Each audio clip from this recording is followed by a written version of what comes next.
I've done videos on this subject before, and I'm going to do another one because the urgency and the self-preservation of the human species is abysmally and criminally negligent. Uh, with climate change, well, climate catastrophe,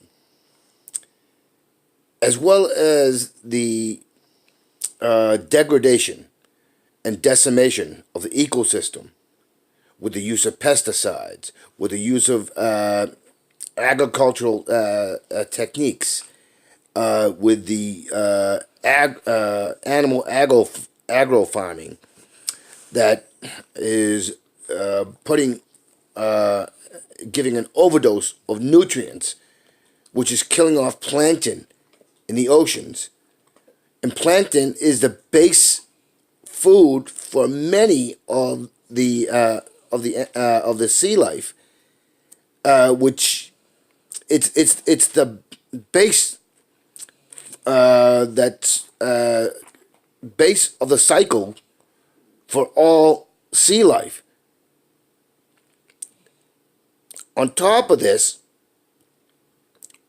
we have the decimation and the prediction by the peer-reviewed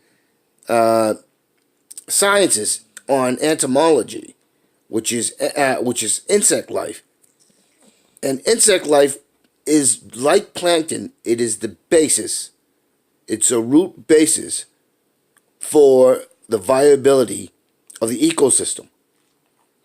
And the Humanist Report has done a great reporting, and they have also put in a link to the Guardian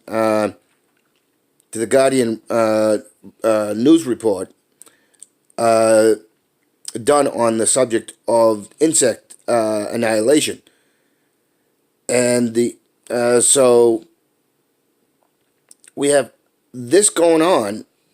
And we have, we have this, Monsanto, and the crimes that Monsanto has been committing. That was and the information that was suppressed. We have ExxonMobil with their internal studies and the effects that are decades upon decades old. We have. Now we're hearing about DuPont, 3M, and Dow Chemicals, which is linked, and then there's Johnson and Johnson, and all these other corporations, and the catastrophic effects that they have promoted, and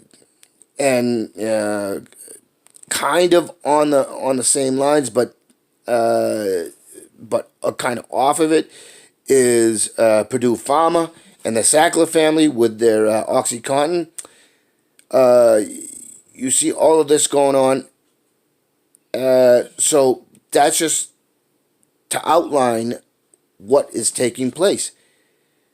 So we have an imminent threat to our lives collectively, globally. And we have an imminent threat to all life, not just human, but all life. There have been reports of mammal extinction, bird extinction, birds going extinct, rodents, reptiles, at alarming levels. We have now insect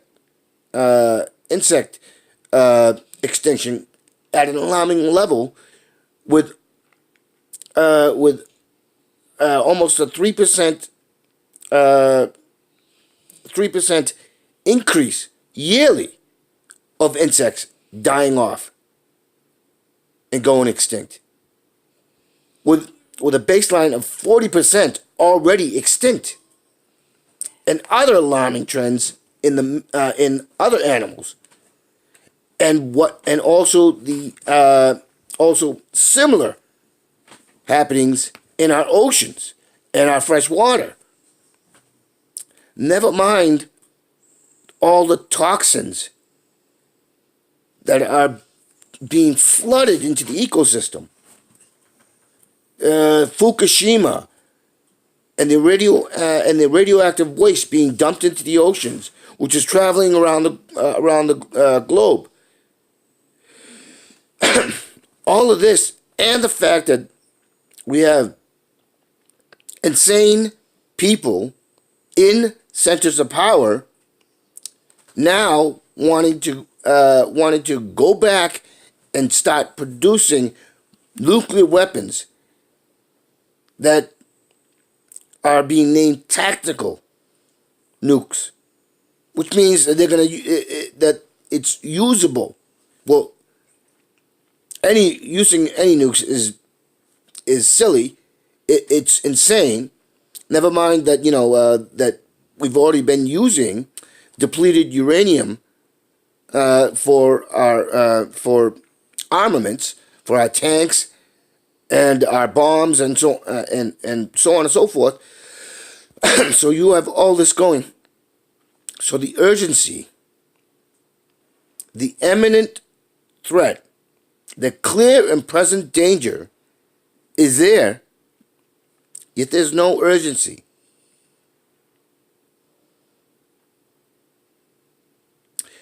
Self-preservation seems to have gone out the window.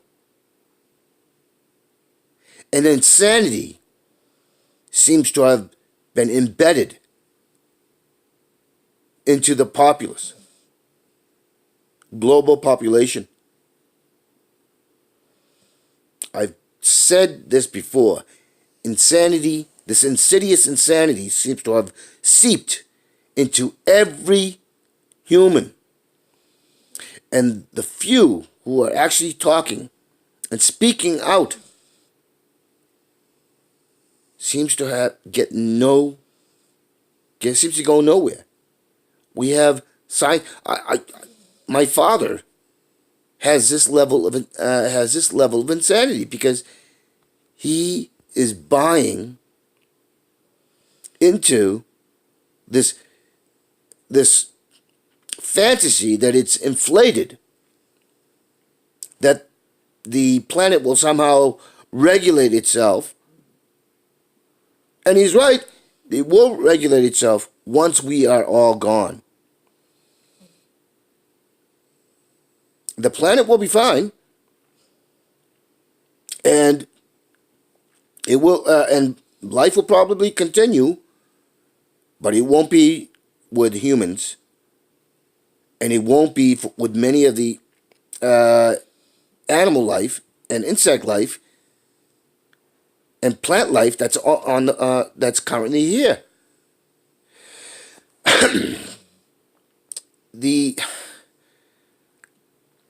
I don't know how else to put this.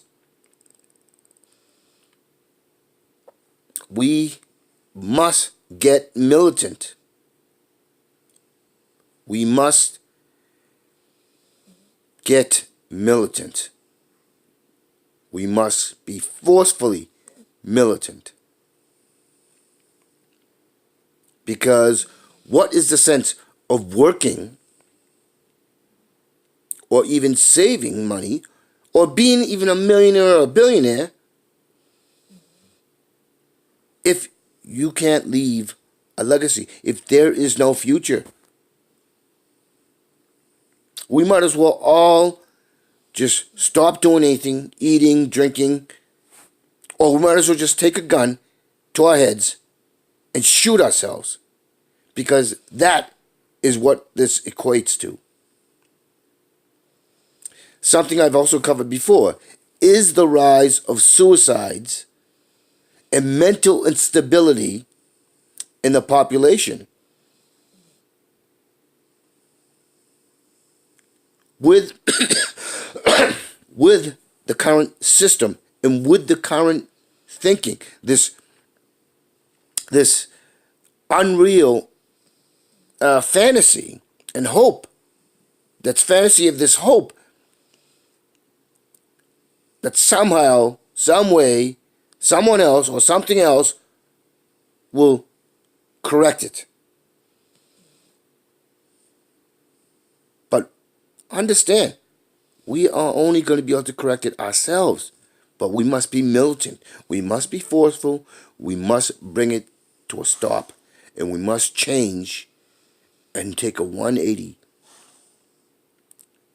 to reverse it, to stop it, and to work it.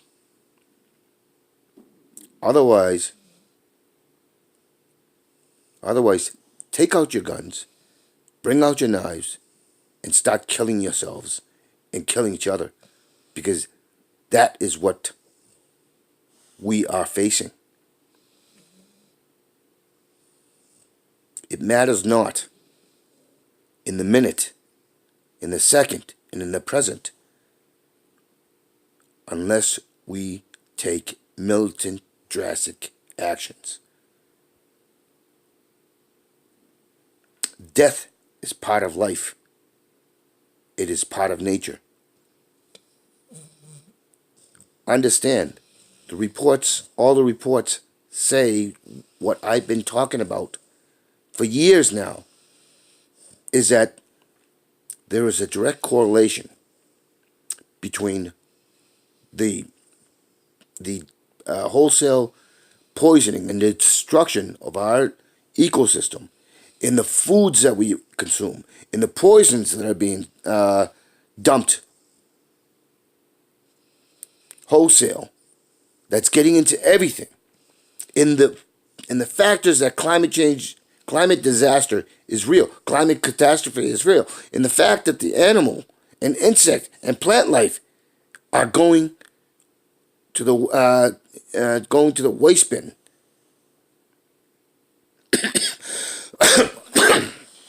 In our own personal lives, in striving to contain and hold what little we have. Going out to drink to shoot the shit with your friends. Celebrating Christmas, Thanksgiving. None of this matters. You know, why even bother having children if there's no future for your children? When the future is so bleak that they are going to face more pain and disease and have a miserable short life. What is the sense in that? What is the sense in going to work or paying your taxes or your bills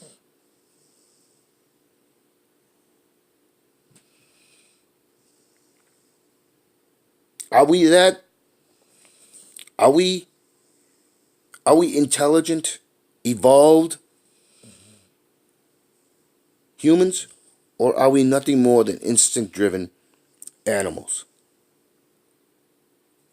that cannot foresee our own annihilation? Understand, everything out there that's happening is screaming at us. It's all but bludgeoning us over the head and saying, you are on the path of destruction, of extinction. And yet, nothing concrete is done. There is no urgency. There is no self-preservation.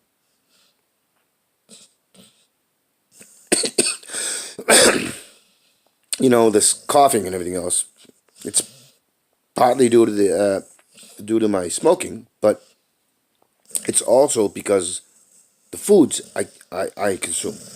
It's because I don't have the money to go buy the foods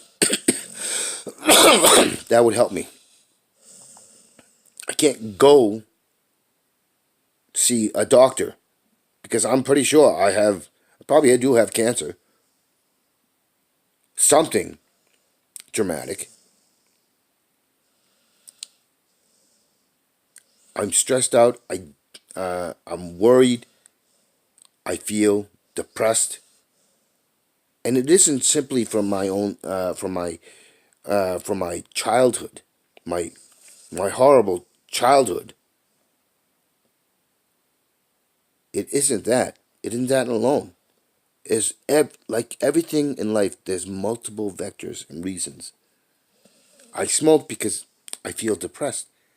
I smoke because I'm hoping to die early, and that is a symptom of the system because I do not see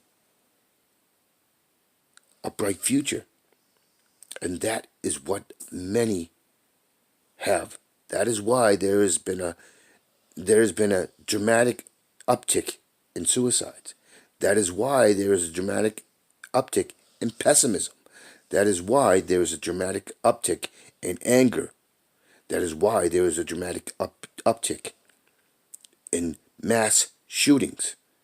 That is why there is a dramatic uptick in everything. There is also a reason why there is a dramatic uptick in mental instability that is infused all of us collectively. Collectively, it is not a small margin of people. The entire collective has has been seeded with insanity.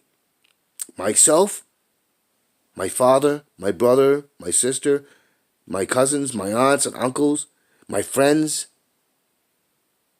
the people I speak to,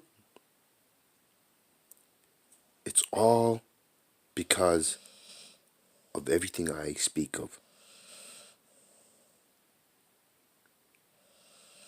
It is not enough just to subsist and survive. There is no evolution. There is no life. There is nothing. Falling in love, having children, watching your favorite show, all of these are inconsequential. Even if we did not have the collapse that we see today, if it keeps promoting this instability of mind, body, and spirit.